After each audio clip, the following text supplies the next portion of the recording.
Good afternoon, everybody. Hello and welcome. Thank you very much. That was brilliant. Thank you very much. Before we start, I must do all my thank yous. So in particular, I'd really like to thank the Arnolfini for hosting us today. That's been great. Thank you very much to Marvin for fitting us into your very, very busy schedule.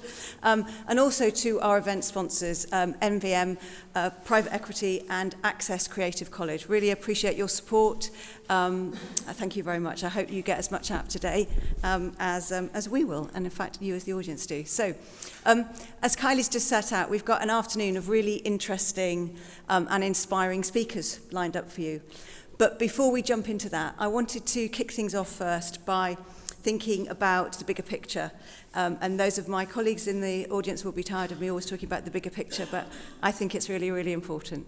And I want to do that by talking about myth-busting and making connections and why they are two key cornerstones for us at Creative England.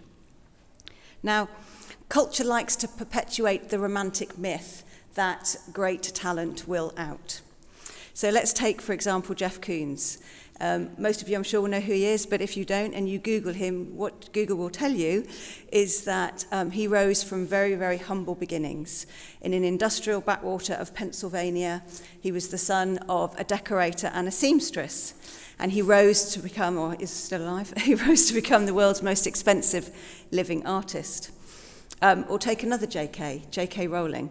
So you may not all be able to name all of the books that she's written in the Harry Potter series, but I bet you all know that she was a single mum living on benefits when she wrote them.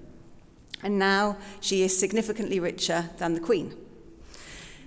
Of course, we all love a rags to riches story, so why am I being such a killjoy?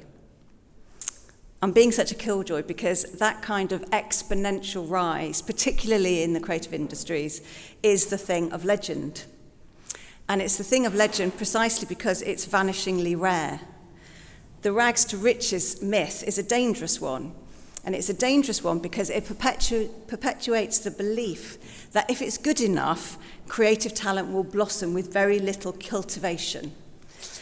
But contrast Jeff and Joanne with research from the Sutton Trust, which found that over the last 25 years, roughly 40% of BAFTA winners went to private school. And that compares to just 7% of the general population. Now, are children who go to private school in possession of innate qualities that make them inherently better as film and TV practitioners? Of course they aren't. Are they born into a world of opportunity and connection that allows them to develop their skills and to get their foot on the ladder? You bet they are. Look at Bristol. Beautiful, vibrant, creative, independent Bristol. Bristol has an incredibly rich and widely renowned creative sector, and rightly so. You know, according to rough guides, it's the coolest city in Britain, and we all love it, and we're all very privileged to live here. But at the same time, it's one of the very worst places to grow up if you're young and poor. According to the Social Mobility Commission's State of the Nation report, Bristol is in the bottom 10% for youth social mobility. So it's incumbent on us and the leaders of our industry to make connections for all of those young people that live here so that they can have access to the amazing opportunities that are being created right here on the doorstep by our creative sector. Now, of course, I'm sure you would all agree with that. You all know that. Our Mayor, Marvin, knows that. Lots of the businesses that I'm going to be talking to later, such as the BBC, Plimsoll, Ardman, and many, many others, know that. One of our sponsors, Access Creative College, knows that, which is why they are investing $5 million into a new game and media campus just off Broadmead that's going to be open for students next spring. Some other people who know that are absolutely making a real difference to creating those connections and opportunities are Carolyn Hassan and her team at Knoll West Media Centre. So if you take their Jump Studios programme, for example, which delivers after-school activities exploring filmmaking, technology, gaming, illustration and animation, as well as work experience for young people in Bristol. Or their new Maker City, which enables digital making and inventing for young people. Now, because although it's really important that we hold events like this, and it's really important that we talk about how brilliant our creative industries are at events like this today, what really counts actually is making things happen and making a difference. It's not about rhetoric, it's about execution. And it's tackling that inequality of opportunity that really drives me.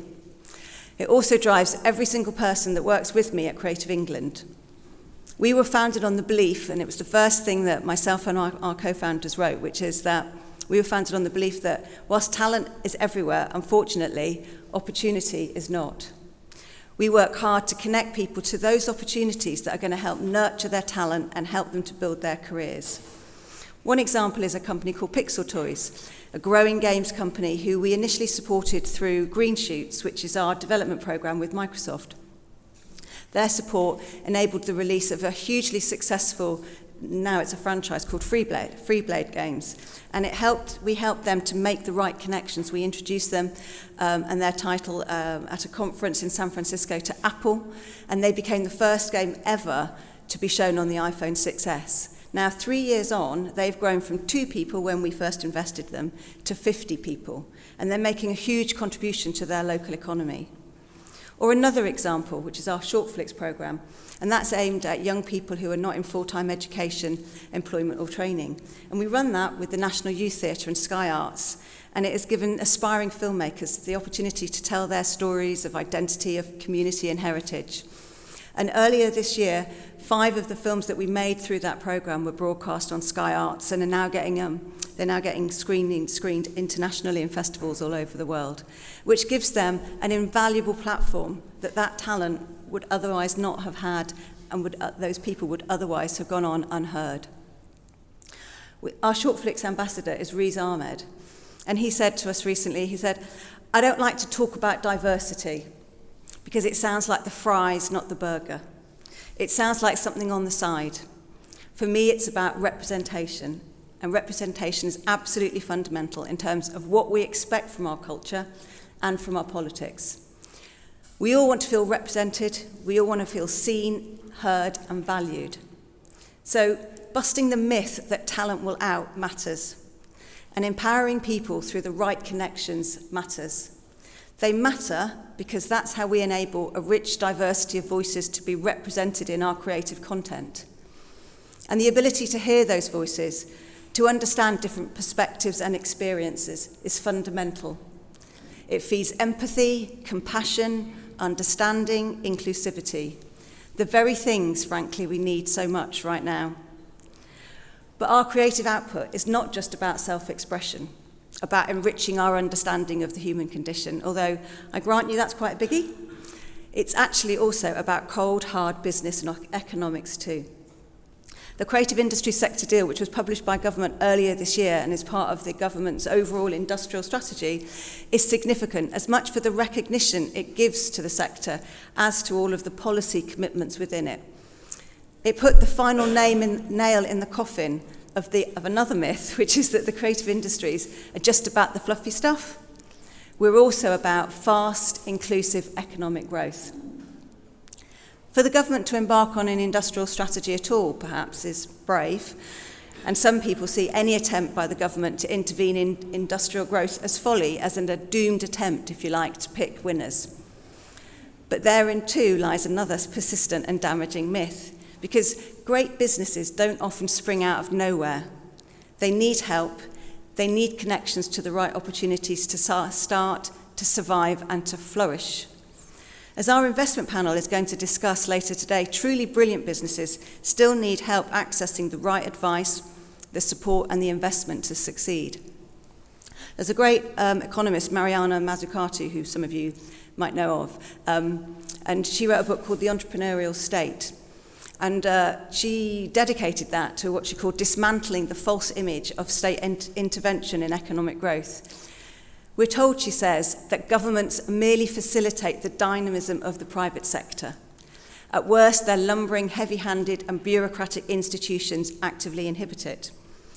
Basically, to paraphrase, she argues that we've got to debunk the myth that the public sector has a minimal role in creating economic value.